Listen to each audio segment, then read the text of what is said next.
You got to be hungry. What's going on, guys? Kristian Cotta here with Hungry Investments. I've got Reggie Wokoma. Did I say that right? Yep. I get that one right. So just if you guys are seeing this is something new that we're going to try out here on YouTube. Reggie's a young hustler coming up in the commercial triple net game who is not bashful about reaching out to me and asking questions and trying to pick my brain on how to get started in retail, net lease, commercial development, all things of that nature. And while we were on a phone call earlier today, right, I said, hey, Reggie, these are some really good questions. Rather than just answer these, it just sounds like something. It seems like something that other people might have some of the same questions. So let's kill two birds with one stone. Let's try out something new. So do us a favor, if you're watching this here on YouTube, if you happen to catch this on one of the other socials and you want to check this out, go to our YouTube channel at Hungry Investments. I guess at youtube.com/Hungry Investments, or just search Hungry Investments. You'll find it. The little logo looks like that. And if you do like this or you do find some value, go ahead and drop a comment down below and let us know if this is something that you'd like to see more of, like Reggie and I, and possibly even getting more aspiring commercial developers and investors to possibly join us and see if we can't answer more questions for you guys. So with that being said, Reggie, let's dive into, I guess, what we'll call triple net notes. And, let's start by answering a couple questions here. Okay. All right, great. So I think, okay. So one of my first questions, I think what we were talking about was, I think you said a covered lease play. And it's a covered land play. Covered land play. Okay. All right. So what is a covered land play? Because obviously when you say that, that's like jargon. So what does it entail? Okay. So like we talked about earlier, covered land play is when we're looking at a property with the intention of developing it at some time in the future. When we're looking at sites right now, or we're identifying opportunities that we can develop for national credit tenants or triple net retail, most of the time when we're analyzing a site, we're trying to figure out how we can acquire the property now and basically put it in escrow, close on it, and start all of our entitlements so that from the day that we close on it to the day that we exit, it falls somewhere in between 12, 18, 24 months. The difference with a covered land play is we might find a building like you and I talked about it earlier. We'll just use the example of a pharmacy, a Walgreens, a CVS, one of these buildings that sits at 15 to 16,000 square feet on a great hard corner, 1.5 to 2 acres. And you're like, dang, look at that thing. That would be great to develop. The problem is an investor already owns it. The building's sitting there dark and Walgreens or CVS is paying rent. So what would incentivize that investor to sell that property to you? Probably nothing, right? Yeah. I mean, they don't have a reason to sell it to you right now, because they're collecting rent. CVS and Walgreens is going to continue to pay their rent on that existing lease. We don't have enough information to really find out if they, is it 1 year? Is it 5 years? Is it 10 years? Who knows? So when we talk about a covered land play, what we're looking at is the only thing that would incentivize that owner, if that owner is just a pure cash flow investor, then they're looking at their risk versus their cash flow. So when I take a look at a covered land play, I'm gonna come in and try and see if I can gather some information. Hey, how much time's left on the lease term?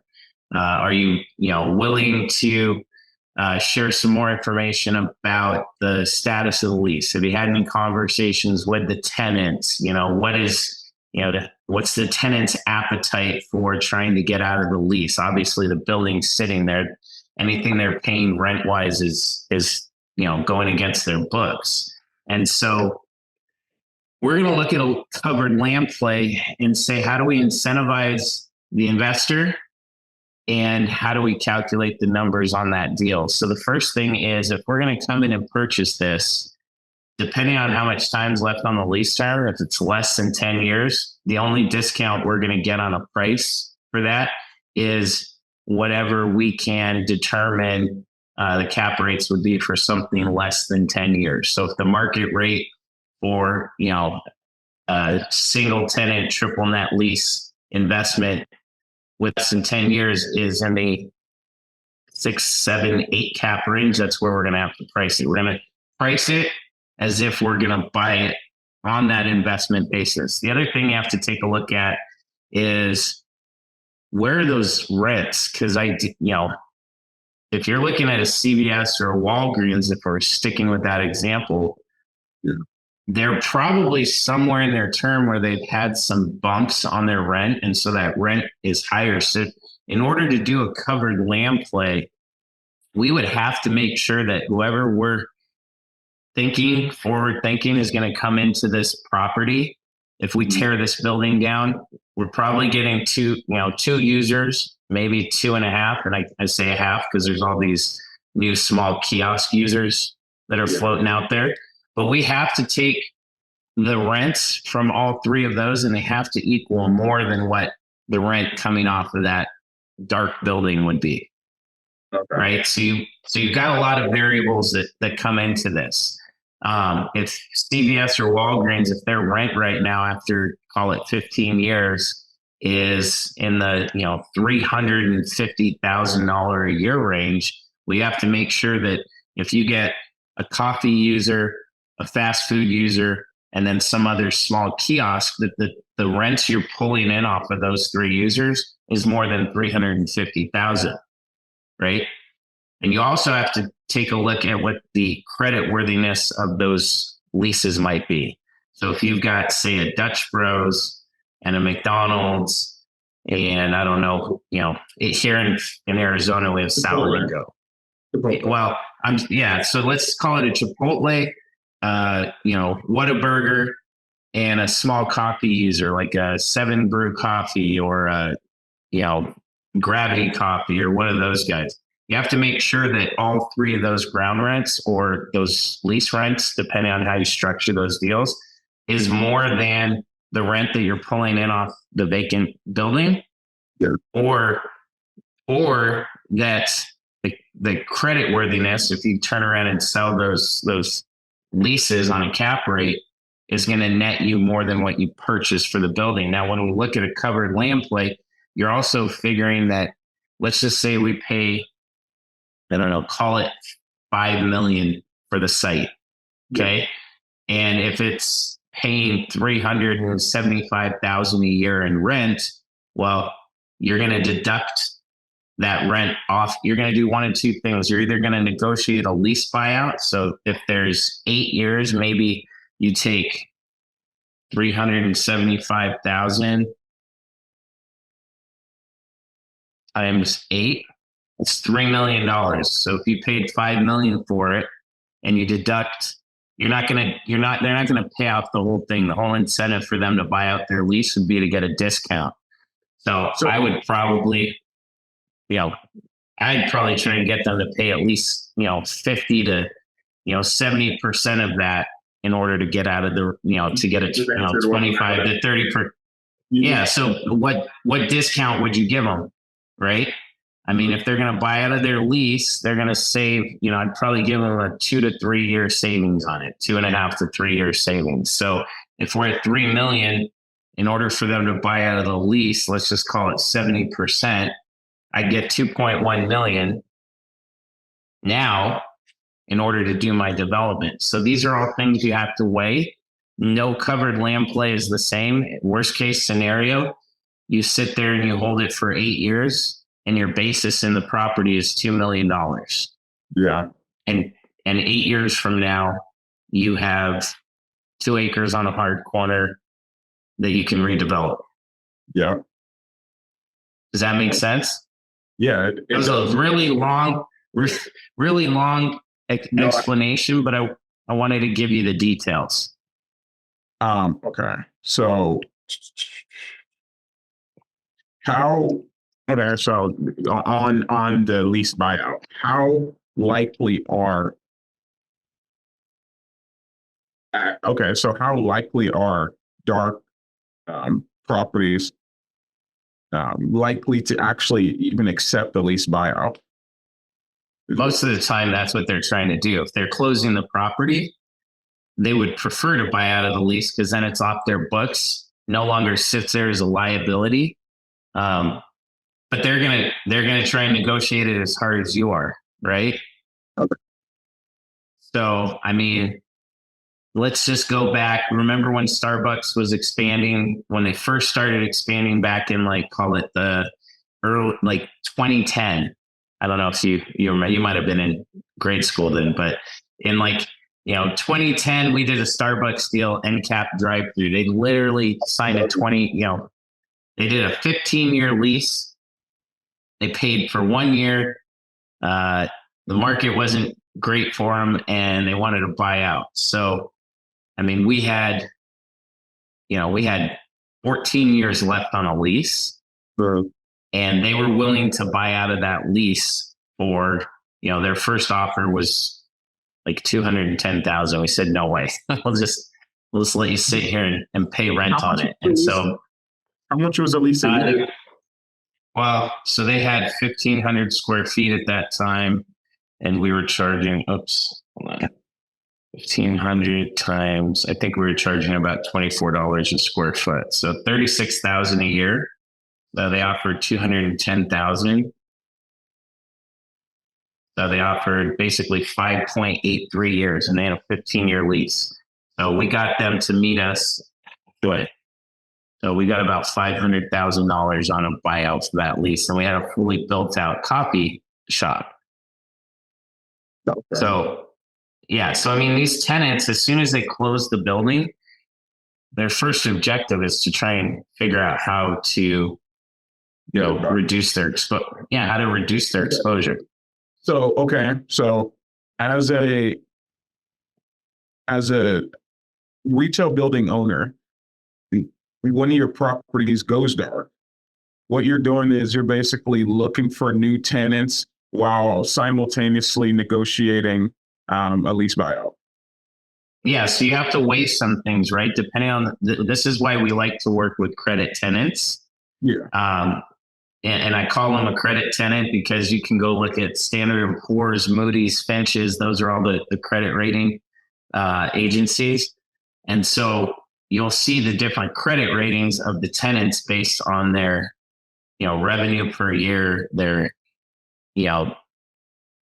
financial worthiness, all of those things. So obviously, the higher the credit rating, the more secure that lease is. And so, yeah, you got to weigh some of these things out, right? So some of these bigger companies that you see all over, the reason that they're expanding the way they are is because people want to work with them because it's less risky. And so a McDonald's is going to sit there, and if they I don't see McDonald's close very often, but if they were to close, I mean, there's the reverse happens with them. They'll sign a ground lease and they'll just start paying rent on it and wait until the market matures to when they want to build the building. And they might pay rent on it for 2 to 3 years just because they don't think that it's worth building the building yet, but they want that real estate. And so the reverse happens on some of these covered land plays, in that you have a tenant that's not going to hurt their credit by stopping paying the rent. So now you're in a position where, okay, I lost my tenants. I don't want to sit here with a dark building, but I do have them paying rent. So unless I find somebody that's willing to pay more, why would I stop paying? Why would I either negotiate a buyout unless I can take the money and I can put it into something else and get all of that accelerated rent payment now take that and go put it into another project because I have another tenant here, right? So there's a lot of factors to consider, but I know you heard that term and it kind of made your eyes glimmer a little bit, like, oh, whoa. So you have to be careful with some of these franchise locations, like we were talking about that one Hardee's that was dark. Well, when we called on the property owner, remember what they said? They had already collected the lease buyout. Yeah. And then they were still trying to sell the building as if it was priced. Yeah. As if it was priced for having a tenant. So people get a little too anxious to collect all that money and then think they can double dip it by selling the property. So you have to do your investigation, your due diligence, your homework on that. Okay. What was another one? I mean, I just thought of at least right now. So when some people, because I see this a lot with like the guy, he's a fund manager in St. Juan, Puerto Rico. And his strategy is really going out there, contacting owners, putting in a tenant, right? And then obviously it increases the value and everything. But then when I go out there and I see it, I see that people are already asking for retail and asking retail prices for something that's not. So my question is, who are these people at least looking at selling these property to, and how feasible actually is it for them to get their price? Because I see a lot of these people trying to get this top price, and sometimes it actually does sell for that top price. So who are the competitors, especially if we're going after a vacant single tenant or even a strip center? Well, I mean, there's a couple of things. Remember, we talked about this earlier, that there's a debt wall coming. So there has to be some sort of stress on the seller in order to make them make a move. Those stressors might be personal. They might be, financial. They might be getting some stress from, or, some sort of pressure from their lenders. Or there's stuff that's going on with their leases that we don't know about, right? So my family, we sold one of our shopping centers about 2 years ago in Texas. It had been in our family for 20 years, but I knew my parents didn't have the capital for the deferred maintenance and the improvements that were going to be coming down the road. I knew we had lease turnover coming, and so it made sense for us we found the right buyer in a company out of El Paso called Mimco Properties. And so it made sense for us to sell it to them. They had been contacting me about it for, a couple of years and stayed consistent with that. They were the right buyer for me to sell that to. So it's presenting yourself in a way to the seller that makes them feel secure and confident that you're the right fit. The other thing is, like we talked about with the debt wall coming, is understanding and being able to, use certain tools like the tools that we have that give us the ability to see when the maturity dates on some of these loans are and some of the underlying information, so that we can call and reach out to property owners in a way and present our what we're trying to do, essentially our, proposition to them in a manner that makes sense to them. Like, we're not just pitching them, hey, you want to sell your property? Like, hey, in doing some research, we're looking for properties that are similar to yours. We're a qualified development and investment company that, purchases retail assets with, in certain locations that fit similar to this. We saw your property. We understand that there's some maturing debt that might be coming, and we'd be curious to see if we might be able to work something out with you guys that's a win-win proposition for both of us. Okay. Right? So that's number one. Number two is you're talking about finding properties that you can place a tenant into to increase the value. So in major metro areas, major MSAs, and you're near the Atlanta area, we're in Phoenix. Those are two of the largest MSAs. It's going to be super ultra competitive. We just bought a couple of banks. We paid top dollar, but there's outside external variables. We're in a major metropolitan area that has a lot of retailers expanding here. Some of these retailers have stress on them. They need to get locations in the market, and they're being outbid by other competitors. And so they're willing to sort of get a foothold and create a footprint in a major market so that they can get customer exposure. And in doing that, they're willing to pay more money to get in the right location. Sometimes they'll do it just for profile purposes. And so in a major metro area, the location is going to play a big factor. Traffic counts, proximity to other retailers. If you're just getting started, you might look at a second tier market, more suburban areas, and seeing what you can find in the major retail corridors there. So as you get further out from like Atlanta, right, you start getting out to, east, west. Yeah. Where the growth will come in the future, but it's not there yet. Mm-hmm. That there might be some more opportunity, but again, there's also a little bit more risk associated with it as well. Okay. So I remember the other time we were talking about how it's a little bit harder to at least break into retail as one of the kind of transitions, because there's a bunch of things. There's industrial, there's retail, office, hospitality, multifamily. Yeah, and I've seen that the hardest to kind of get in contact with the owners is definitely retail. And so how are you at least sourcing deals, and how would you also suggest someone who's at least trying to get some newer ones, right? Like who's newer to at least do an acquisition? Well, I'm gonna have to figure out how to get some affiliate links for these, because Placer.ai costs us about $40,000 a year. Placer.ai is one of the tools we use. It's super expensive, but it's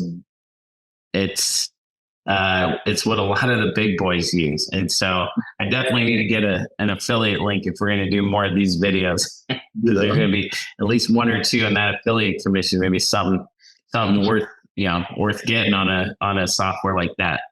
There's some other tools too, though, that we use. We use Crexi Intelligence. The old fashioned way would be sort of going through the, assessor's website, pulling up information, doing research, just like you guys do on the wholesale side, going through True People Finder and all that kind of stuff.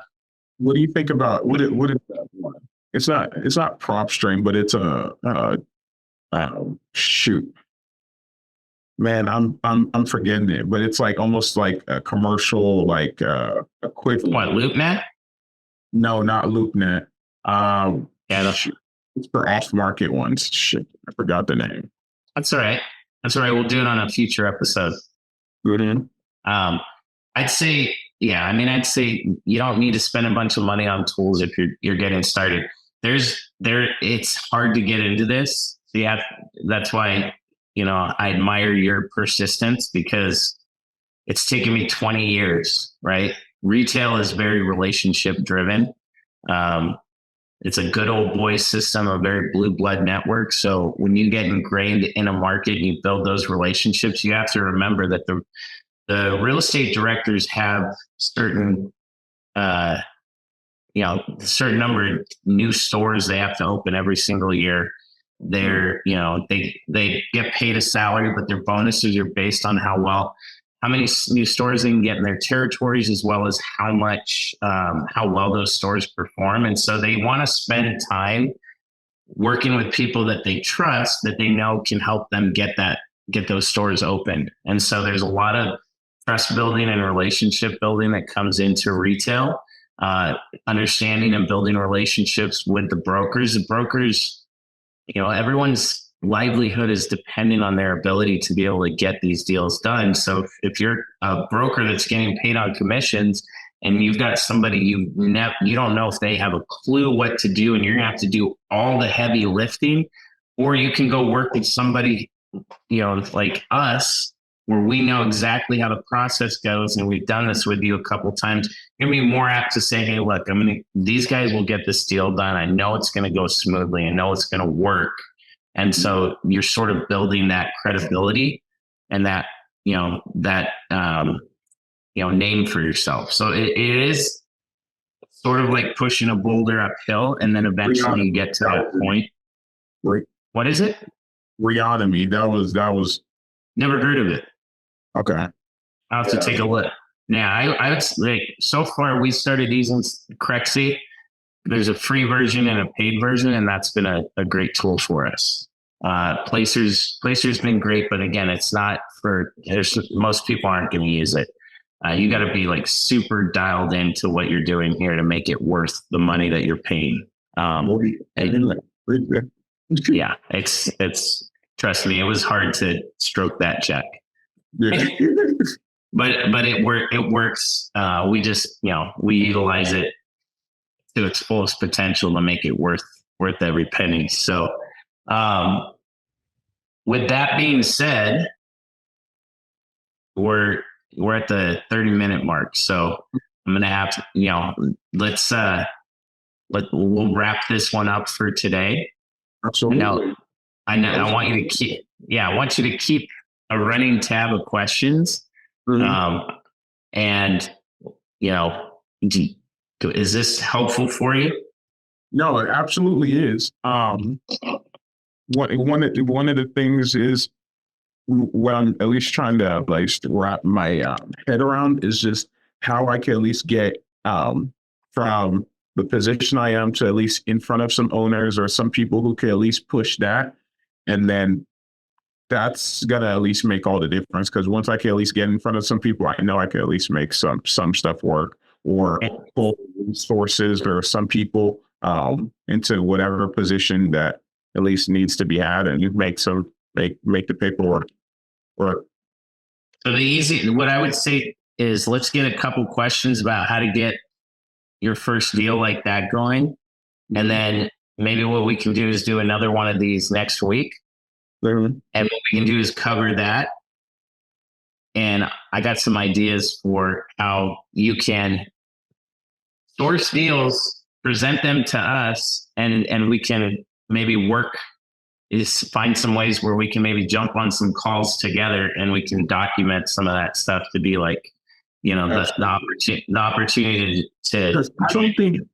I don't think on YouTube there is anybody really out there that's saying, hey, look, how to get your first retail commercial deal. That would be something that is completely pioneer on YouTube, which it seems weird since real estate is old and YouTube has been here for a while, but I've already tried to find it.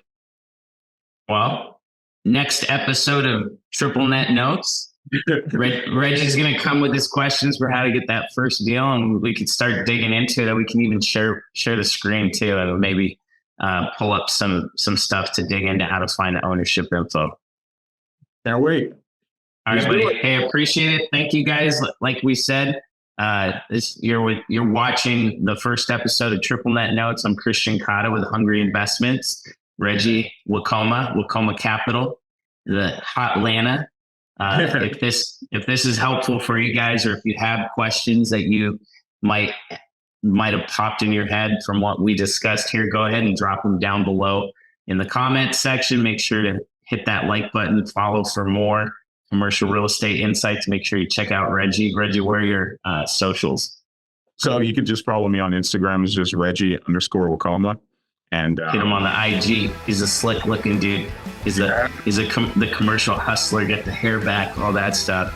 Find Reggie on IG. Follow Hungry Investments at Hungry Investments, Facebook, Instagram, YouTube.